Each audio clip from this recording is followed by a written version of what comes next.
When we look at the research, when we ask employers what their top challenges are, increasingly the recruitment objectives, the recruitment challenges that they've got are crossing over with the realms of what we would normally describe as marketing challenges. And what I mean by that is that they are challenges that could really effectively be alleviated, if not fixed completely, by marketing solutions. So today, what we're here to talk to you about is harnessing marketing and kind of leveraging marketing as a way to solve your recruitment objectives and challenges. It's about empowering you as recruiters to start to, or I know for some of you continue to, use content marketing within your roles.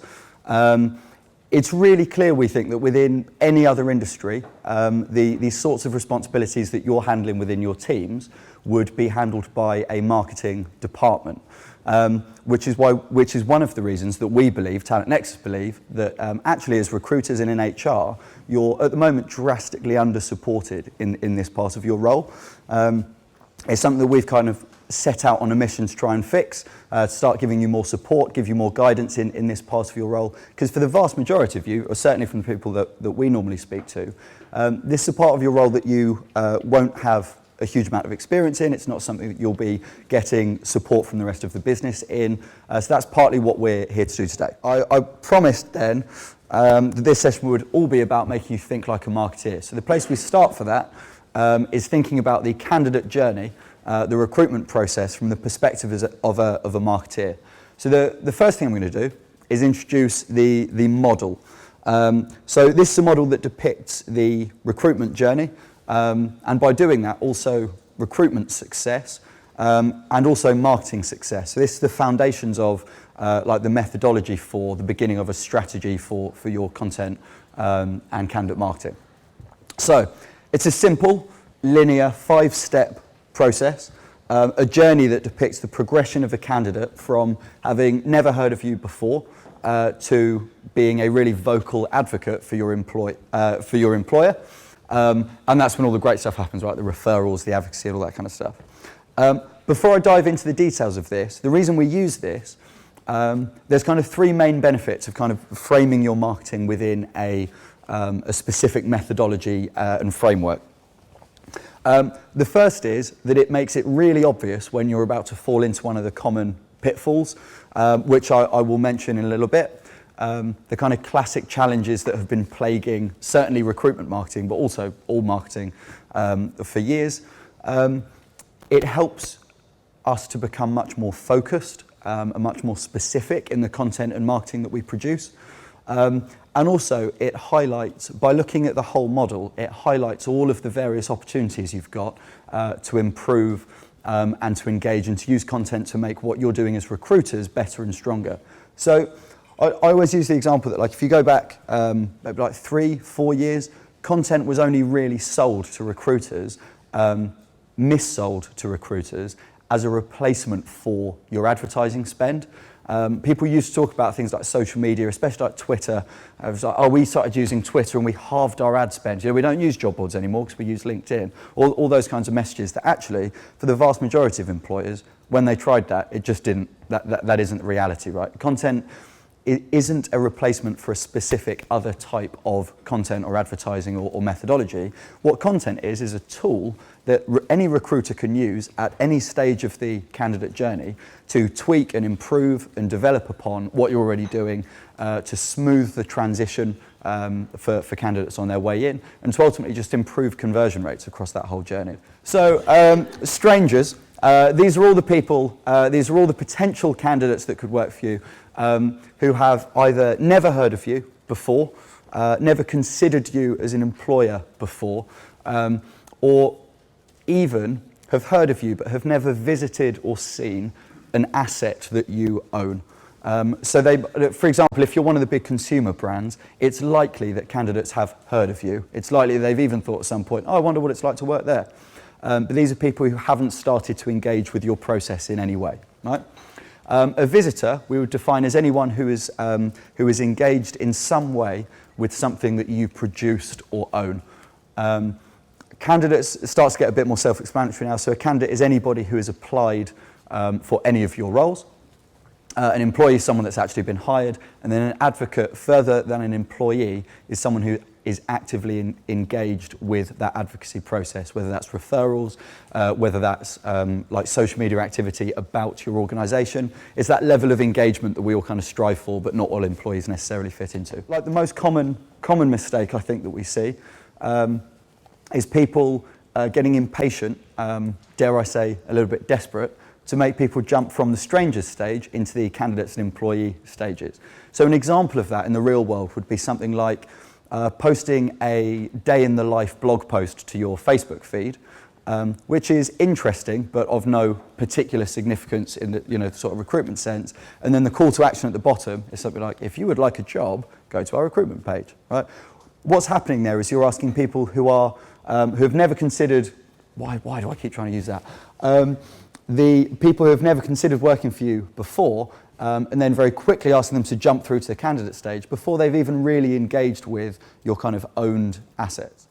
And another classic mistake actually is producing content within this funnel that doesn't actually hint at progression. I saw something that was going around on LinkedIn the other day, which was it was basically like providing just any old example of content you could produce. And the message was content's easy to produce, which is a nice message. I like that. The problem with it, though, was that it was suggesting that you can throw any old bit of content at any stage in this journey and kind of expect it to work. Like, oh, if you need more strangers to convert into that visitor, it's like, oh yeah, anything will do. Anything your CEO's ever said, yeah, just post that, that'll work. And the reality is that you need to tailor the type of content you produce to each of these stages to encourage that progression. The first thing that we need to do as a group to make sure that this is kind of landing is, so like methodologies all very well, frameworks all very useful, but what's important is how the real world translates into this as a concept. So your recruitment processes, the candidate journeys for your employers, your organisations, will have lots more touch points in them than these 5 individual steps, or at least I'd certainly expect them to. I think if any of you seen Johnny Campbell speaking recently, the guy from Social Talent, he's recently done a bit of research around this, and he thinks that the average employer, average recruiter's got something like 50, 60, 70 touch points on this journey if you count absolutely everything. So what we're going to do in a second is on your tables you're going to start coming up with some real life examples of your recruitment process being translated into this framework. But to give you an example, to give you an idea of the sort of things that might be relevant. So at the strangers end of this would be things like job adverts, your social media accounts. This would be maybe press releases. At the visitors end, so this is anything that's owned by you. So your careers website is probably the most obvious example of a touch point there. Candidates, so this is like the application process would be a good example of a touch point there. Maybe onboarding for employees. So any touch point related to onboarding or pre-boarding. And then advocacy would be, an example might be like internal comms, or it might be a employee referral scheme or something like that. The reality is there are hundreds, so don't be worried that it's a really minor touch point or a really overarching one. Actually, the touch points throughout this journey, they can be platforms. They can be it can be your careers site platform, your ATS, your onboarding platform. It can be individual bits of content. It could be the email that you send to candidates once they've accepted a job. It could be the telephone call that every recruiter has with every candidate that's joining. Interviews, everyone has. It could be the piece of paper that's on the desk when people arrive at the interview that they read to find out a bit more about the company, right? These touch points scale from the really, really tiny to the really, really large scale stuff. But what actually, once you start seeing touch points as an opportunity to help people's progression through this journey, so actually there's hundreds of them. There's so many opportunities that you kind of utilise. Our jobs as marketeers essentially is to ease the transition of candidates from 1 through to 5.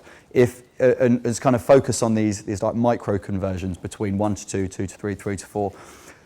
If you can make, as recruiters and as marketers, if you can make the transitions between those steps as easy as possible, then that is, by definition, that's recruitment and marketing success. If you've got candidates flying through this process with no friction, then that is exactly what you're looking for as recruiters, right? Which is where this kind of blurred boundary between recruitment and marketing is really coming into its own. So the next thing we're going to do then is, now that we've got this model for the candidate journey in the process, the next thing we're going to do is plot our recruitment challenges onto the same process.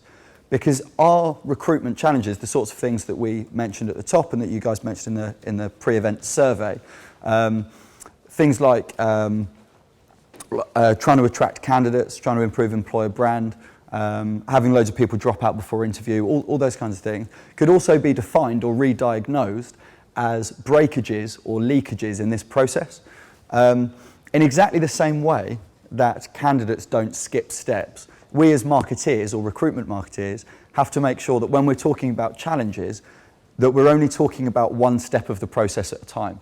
One of the reasons that recruitment challenges often sound impossible to fix in one bite, I'll give you an example. So employer branding. So we don't have much of an employer brand, we need to fix that. Where do you start with that? That is an unfixable problem, certainly in one go. And it's the sort of thing that scares teams, scares leadership, scares budget holders. The reality is, though, I mean, using Novo Nordisk as an example, they initially said, yeah, we've got an employer brand problem, we don't have enough visibility.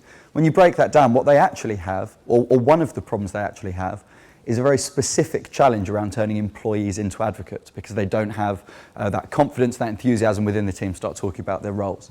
So by breaking what was a huge problem, employer branding, into something much more specific, encouraging people to start being more vocal within the organisation about the great place to work that it is, that was a really easy problem to fix. We've already started momentum within a couple of weeks of identifying the problem.